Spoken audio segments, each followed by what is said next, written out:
Hi, and welcome to the Passionistas Project podcast. We're Amy and Nancy Harrington. If you enjoy listening to the show, please consider becoming a patron. Just a small donation of $1 a month can help us keep the project going, and you'll get rewards like buttons, access to premium content, and invites to Passionistas Project events. Today we're talking to Ramona Harvey. Ramona left the field of consumer research to focus on helping people find their unique path and their true purpose in life. And she's designed a workshop to help people navigate the path of happiness. So please welcome to the show, Ramona Harvey. Thank you so much. I'm so excited to talk to you guys. We're so glad to have you here. What are you most passionate about? I am really passionate about happiness and just sort of doing my part in being a catalyst in some way to help people get on this path that I call path of happiness, which is nothing more than connecting with who they are and what they really want to do in life. How do you translate that into what you do for a living? I'm in a transition right now, and I am myself pursuing this path of happiness that I have designed based on 4 years of research. And what I've done is sort of begin to practice what I preach and start to make those changes in my own life that I've been talking to people about making in their life. About 4 years ago, when I had a lot of questions about kind of that midlife crisis, and I turned 40 and I started thinking about who I am and what do I want to do and what's this life about then.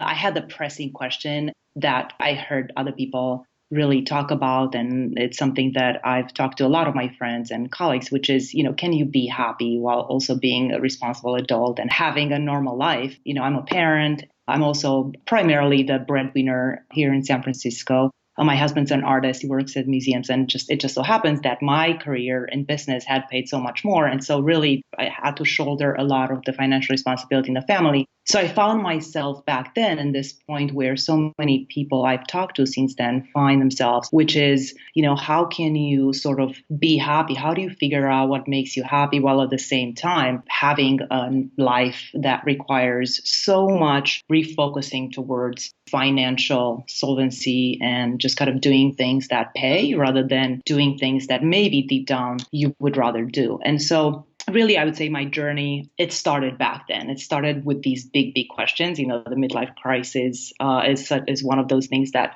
a lot of people experience. And at that point, I started working towards figuring out what is my path? What can I do? Even from the perspective of the situation that I found myself, that really seemed that there was no light at the end of the tunnel. I just started thinking about, I'm going to do this.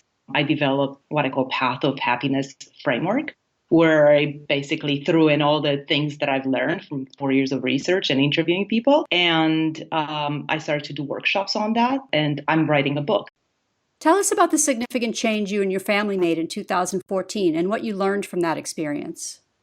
So about 4 years ago, and this is something that we thought for a long time, we kind of decided to quit our jobs. And we took off for a year with my family. So we have 2 kids. They were ages 6 and 10, 2 girls. And we took them out of school and we did the thing that, it was just a wild idea for a few years. And then when I started talking to people, it kind of seemed like this idea has legs. And I found some people out there that other people pointed me to, other people's stories, and just all of a sudden seemed like, hey, this is not wild. This is something that other people do. So we took off with our family for a year and we went back to Romania, where I'm from.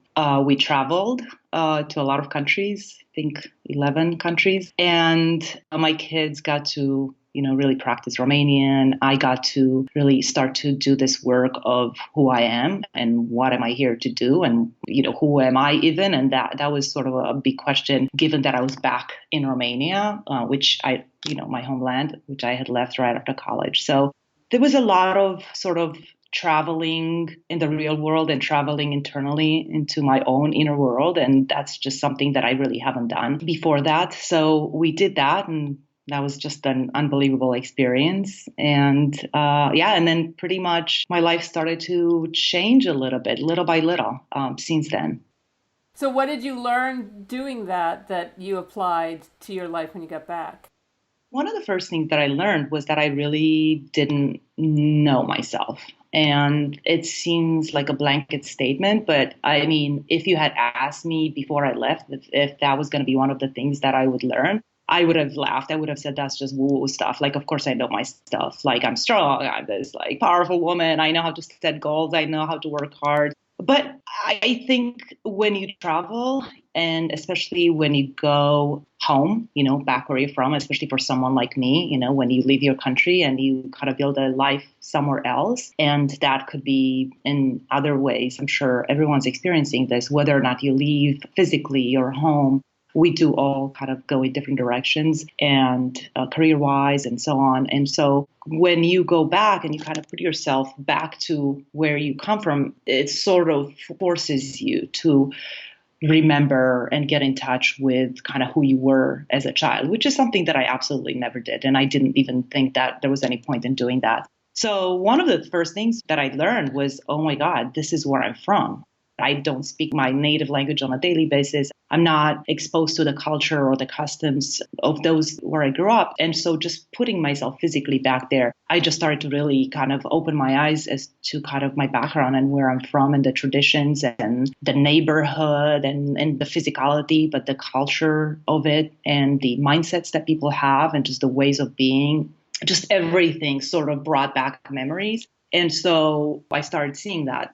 Not only have I put a lid on my childhood, I never really thought there was any value in thinking about it other than maybe once in a while telling stories to my kids, but also kind of reflecting on the impact of the place that I'm from. I think that was one of the most powerful things, was just kind of actually opening up my eyes and just seeing that, hey, I had this overblown image of who I am. And I always thought, I know my purpose and I know who I am. But actually, when I kind of had a year to think about things and be removed from this world and be removed from the surroundings and the influence of the corporate environment, of friends and neighbors, and just all of that kind of opened my eyes and my heart in a big way. Tell us a little bit about your happiness research. We always dream about kind of taking off and doing something massive or big change. And then at some point you come back. Coming back was actually pretty difficult, getting back and just seeing that, wow, I've learned all these things about myself. Now what? So that was kind of I would say equally painful, actually probably more painful than even before we left in our journey. I think that in itself was an obstacle that I didn't expect. One of the first things that I did was, I want to understand this thing. If going away for a year didn't do it, then I didn't change. If anything, now looking back, I realized it actually opened up a can of worms and I was more raw than I've ever been. I'm like, what is it then? Like, I thought I'm going to be happy, like connecting with my kids, connecting where I'm from. I mean, seriously, what else is there? Like, if I'm not happier than I was before, then I really need to figure this thing out. So because I'm a researcher, I thought, well, I'm going to do what I know how to do. So I just started thinking up a research plan and I started calling up people and scheduled interviews with people, doing qualitative research, ethnography research, something I knew how to do. And I'm like, I'm just going to invite 25 people. I'm going to do research. I'm going to write about it, publish an article, and boom. And then I've done it. And then I can move on.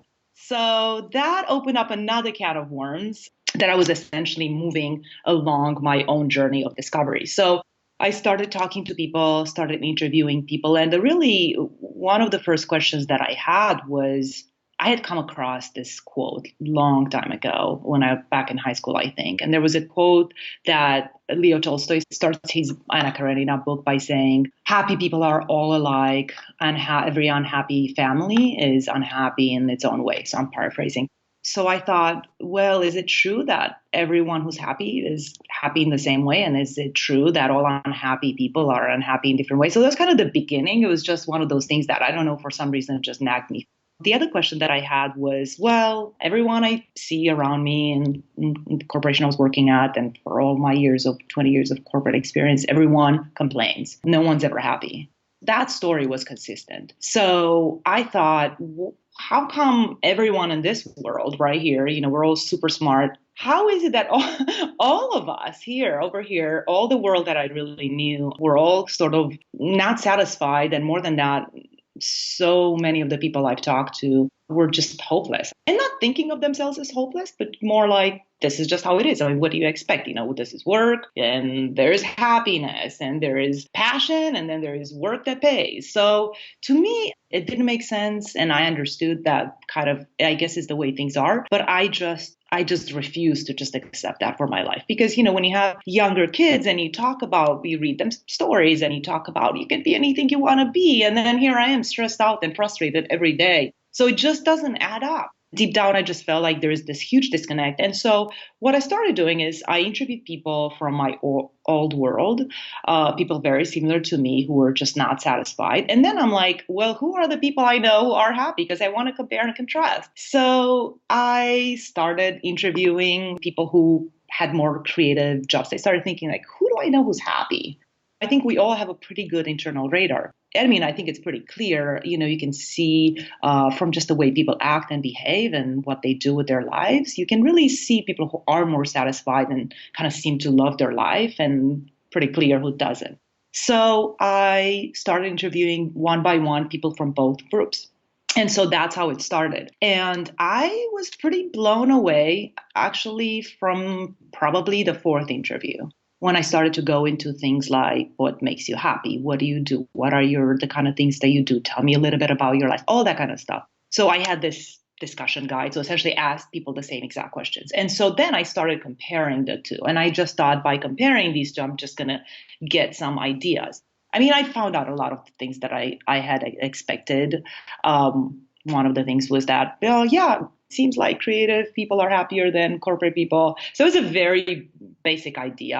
I obviously was scratching the surface, but I started there. And as I got into the interviews, some things that I didn't expect had come up. So one of the things that, as I reflected later and started reading a lot at the same time, to put these new findings into context, I started reading positive psychology and philosophy and poetry, all sorts of things.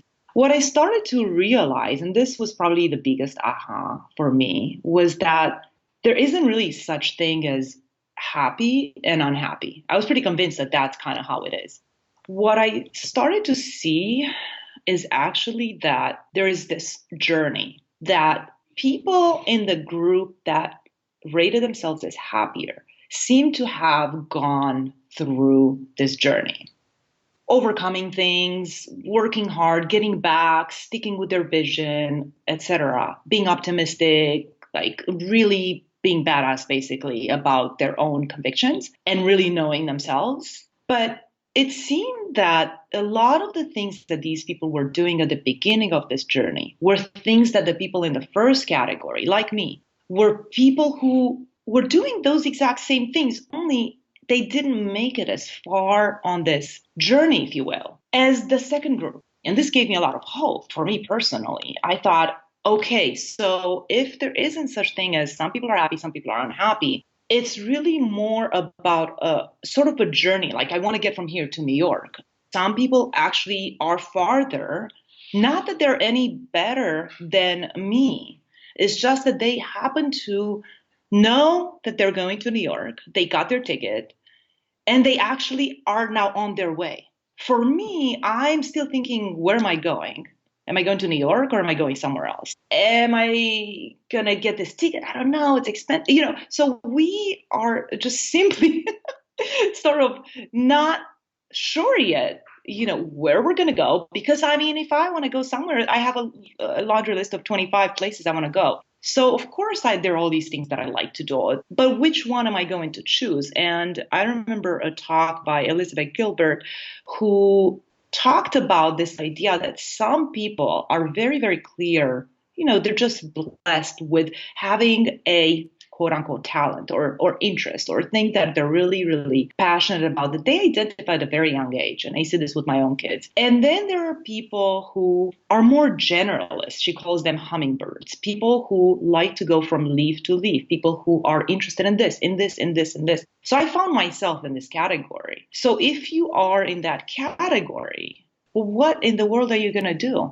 And let alone the fact that you have to support yourself and you have to be a responsible parent and pay your mortgage and all of that. So how do you behave in the world if you are in this position where you find yourself at age 40 something, You're used to an income and you have kids to raise. And now you don't even know where you're going to go, where there's this other group of people who already have done that. So that was kind of one of the first ahas for me, is that, whoa, okay. So it's not that I don't have the possibility to be happy and really fully bloom as a person. It's just that I really haven't done these things yet.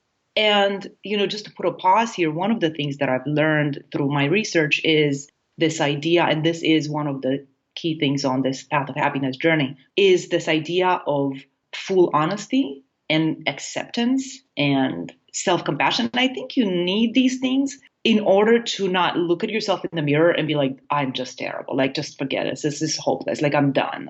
I'm just not like those people. Okay, let's just accept that. So I think the tendency is to just kind of look at where we are, be dissatisfied, and just close the door and be like, that's it. Okay, so I am unhappy. And this thing over here is just not within reach, not for me. I have to support my family. I have student loans. So all these things are there, and they are there for, I'm not going to say for a reason, but they're things that they can teach me something about what's important to me, what I care about. And by thinking this way, if you start to really look at yourself and what's important to you, I think clarity of, hey, I want to go to New York is when it happens. And I think without that investment in time and patience and really wanting to learn who you are and what's important to you, I don't think that, you can really kind of move along this journey. I think you really just need to figure out that you do want to go in this place, and why do you want to go there? It's almost as if we have this self-judge in us who is watching, and research shows this, that we tell ourselves stories about ourselves, about who we are, and we do a really good job in convincing ourselves about a certain story. And that story is not necessarily that a story that we came up with. It's a story that has been sort of told to us, and we begin to see ourselves in the way that other people sort of had taught us to see ourselves. And so, it's hard to really kind of figure out where you want to go unless you kind of actually go to the next step on this journey of learning about what are even these things that are constricting my vision. Like, what are these conditioning that I have, and how do I identify these things, and then taking those away, and then open up the doors to actually see like what's actually me. And it was pretty surprising to do this work with myself. There are a lot of tools, and I just always thought, hey, all the knowledge I ever need is in me. All the wisdom that I need in the world is in me. And this is something that I had heard about and read about. But I think to really reach that wisdom, I think you just have to do some work. It's just like, if I want to have good abs and I want to look good and fit into my Christmas dress, like, I actually need to do work. And it won't be just work that I do right before. I need to actually do this consistent work to get to where I want to be. And I don't think we can do that if we just are forceful. And if we're like, it's this or nothing, I'm this or I'm good or I'm bad. Usually we have a negative story that we tell ourselves. What are some of the tools that you've learned along the way that you think are important, and how are you either applying those to your path of happiness, or what have you come up with on your own that you're applying to the path of happiness? In the workshop that I've organized, one of the first things that I do is I kind of take a pause and really ask people to think about what is happiness to them. And this is almost a tricky question, because happiness is, as I found out later after researching this a lot, it has there's so many different angles to take when you answer that question. When I started reading about this, I just saw how complex this concept is. And it really made sense to me when I realized this, why it's been so hard for me to figure this out, and why really so many people say, well, I'm doing this. I have this corporate job. I'm married to the man of my dreams. I have amazing kids. I have a house. I have achieved success. Why am I not happy? So I realized how complex this is. And one quote that really resonated with me personally that made a lot of sense, it almost is a starting point that kind of illuminates all the different tools, if you will, and all the different angles that we have to look at, is this quote by Mahatma Gandhi, who said, happiness is when what you think what you say and what you do are in harmony. It's a very simple thing. And it really, if you think about it, it implies a lot. What do you think? I mean, there's a lot of negative chatter. I mean, we are basically designed to distract ourselves. Our mind is very busy and pays attention to every single thought that comes through. What we say is often conditioned by the way we're supposed to talk, and what little can we, from what we think, can we actually say? And worse, what do we actually say to ourselves? And what we do is often not necessarily defined by something that is fulfilling to us, but it's something for many of us that we have to do, that we feel we have to do. So when you kind of take all those three things, then you realize the different areas that you kind of have to really reflect on for you as a person to begin to kind of get a lay of the land of what happiness is for you. So it's about becoming a little bit aware, and little by little, we become more and more aware as we practice this of what we actually think. And then there's the courage and honesty to say.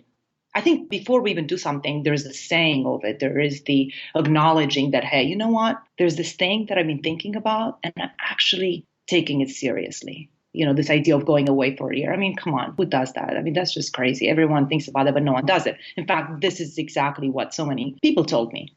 So I think it's the saying. It then becomes an intention. It becomes almost respecting your own thinking and respecting your own ideas and desires. And then it's the doing. So I start with that. You know, I mean, it's a really big thing, but I think it's kind of opening up the universe of what happiness really is for each of us. And then there's another quote that kind of really helped me. And it's just, I love this quote more than any other quote. And it's a quote that I read when I discovered Joseph Campbell. He's an anthropologist from the 70s. And he wrote a book called The Hero with 1,000 Faces. And I was very much inspired by that book, probably more than any other book that I came across. And the quote is, "The privilege of a lifetime is being who you are." It's very simple. But to me, it explained why is this important? Why is it important to do these things of putting harmony between the things that you feel, that you think, that you say, and that you do? Well, it's important because it's a privilege. And I also personally think, as a responsible adult, that it's actually also a responsibility to be who you are. When you do that, you are indeed happier. And I think it's contagious. I think it allows other people then to be who they are. It's sort of almost each of us to come out of the closet of who we are inside and realizing that it's also a privilege because really many people don't do it. What do you feel like has been the most rewarding part of taking this journey? I really opened my horizons. I'm fascinated with research and I'm very whimsical, equally spiritual, which is something I've opened up to in this journey, actually. What I found is that, and again, research science shows this also, which is always fun to see, oh, it's fun that facts are actually proving something that we've already knew. I knew that all along. I'm glad that you were able to prove that scientifically because it's hard to prove so many things we feel scientifically. But it does show, science does show that we actually open up. So when we are happier, psychologists in the field of positive psychology are finding that people who do these exercises, even simple exercises, mantras, the simplest thing, it's scientifically proven that we actually are more creative. So the more positive we are, the more creative we are. I mean, to me, that's actually earth-shaking to realize that. Because what that means is if I can nurture myself and be happier, let's just use that term, I'm actually more creative. So it's kind of like a chicken and the egg, thinking about the people who have done this work, who have gone so far on this journey of being happy and seeing that they're so creative and nothing really seems to stop them. Like the same situation would probably stop people on their tracks and be like, this is crazy. Like, let's be practical here. Can you just take this other more practical route?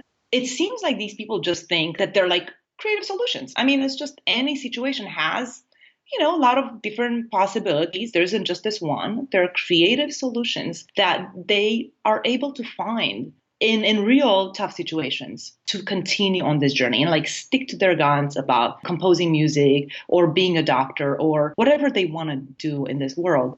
I think for me, it's really opened me personally, despite my own mindsets. It really opened me up to this possibility of, first of all, connecting with who I am and my deeper and my bigger self, having the optimism that I could actually change things, and having sort of this creativity of seeing bigger, better, and not even bigger, better, because in a sense, they're not necessarily bigger in some ways, but they are bigger in the sense of doing something that fills me up, that I'm doing my life's work. And I really simply define that as being enthusiastic about what I do, like just being happy, being excited about what I do in every moment. And that's really honestly how I think of our life's purpose, is just doing that. And for me, I found this overwhelming. And a lot of people I talk to find this very overwhelming, because we really think about kind of making big changes. And just the moment we think of them, they're so big that we're just like, forget it. This is just so much work. Just forget it. Okay, no one's doing that. Like, this is just crazy. Can we just not even bother? It's a nice idea.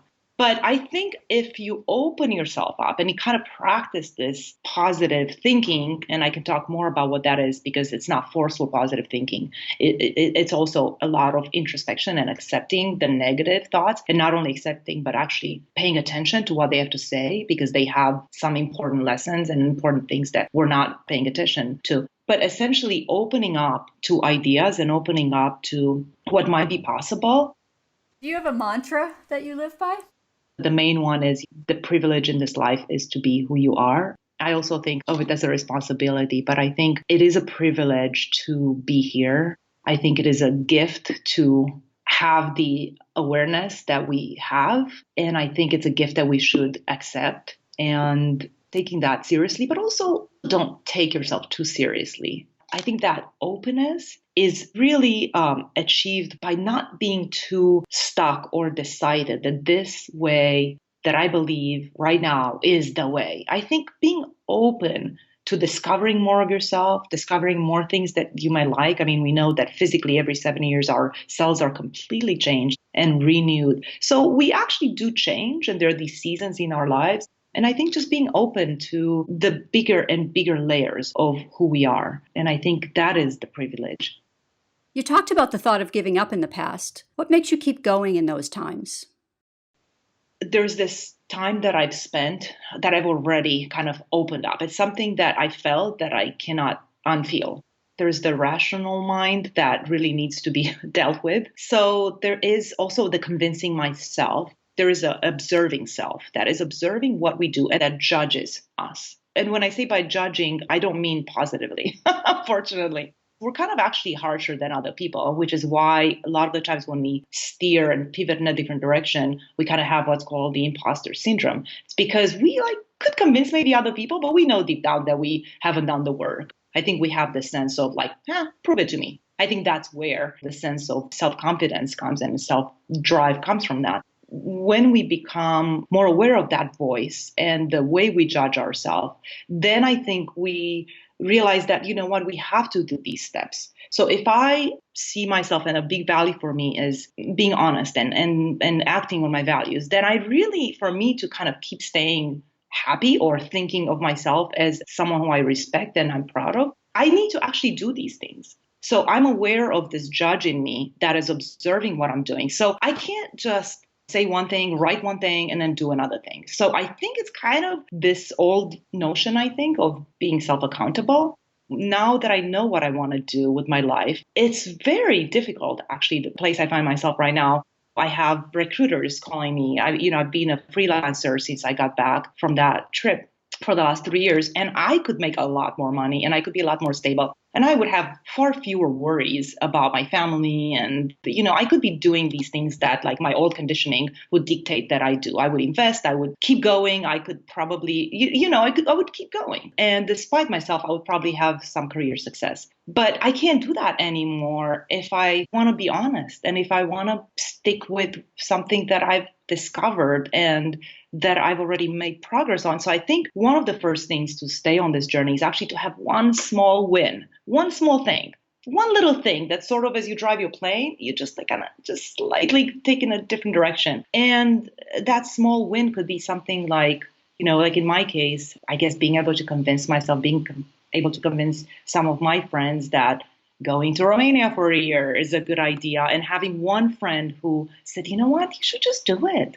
just do it. What the heck do you have to lose? You're going to come back right to the same place. So I think just kind of having the smallest win, and this is something that I've learned from just working with corporations, is like, they have huge goals and then they're like, hey, if we can just do this little thing and this little thing. So if you can kind of imagine a progression and maybe taking that one little step, even if it could be, like I said, just acknowledging something that you really want to do and not belittling yourself. You have that idea for a reason, and you might have many ideas and you might not do all of that. But, I think just even allowing yourself the time of day to actually dream a little bit and speaking it and maybe starting to do a little thing. So in my case, the thing that I realized I really wanted to do was to understand happiness, to talk about, encourage people. Hey, if I can do this, anyone can do it. I have so many things against me. And there is one other thing that helped me, is that my only sister passed away in a car crash a few years ago. And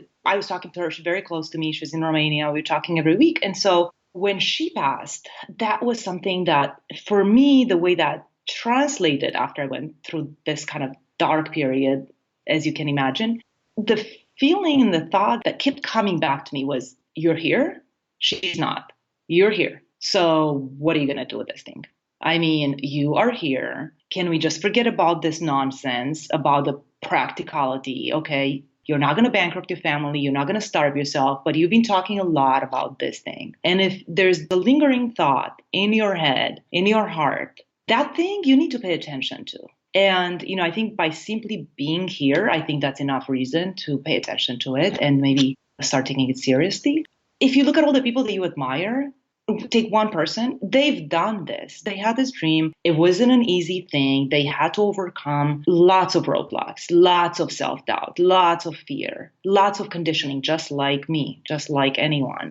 People who we admire the most have gone through this. And for me, thinking about my sister helped me also. One other thing that is helping me is kind of putting my intention out there, because I just am so scattered that I could be doing a million things. And I am so practical that I could easily take this full-time job. But I think by putting myself out there, and thanks to social media, as bad as it is in some ways, but it's really helped me be accountable and put my most sparkly thoughts out there and being like, okay, there's no turning back. Like, you thought this, okay? So you say something, you put it out there. Obviously, this works for me. There's a lot of conventional wisdom that actually says the opposite. Don't put anything out there until you're ready to commit. For me, it's worked the opposite. I think it's little by little. It's sort of, again, convincing the judge in me that this is something that's important to me. So it's building up on my case that this is an important thing. And I think by regularly writing, or whatever it is, in my case, writing is the thing that I'm passionate about. By writing, by actually doing this thing, even though I'm not getting paid for at this point, I'm actually doing it. So that's something I can control. And I think that act is, again, helping me on this journey, because I'm convincing myself this is important and I'm doing this, whether or not I get paid or someone thinks it's good. Because that's not something that is part of my journey. That's not something that I can do.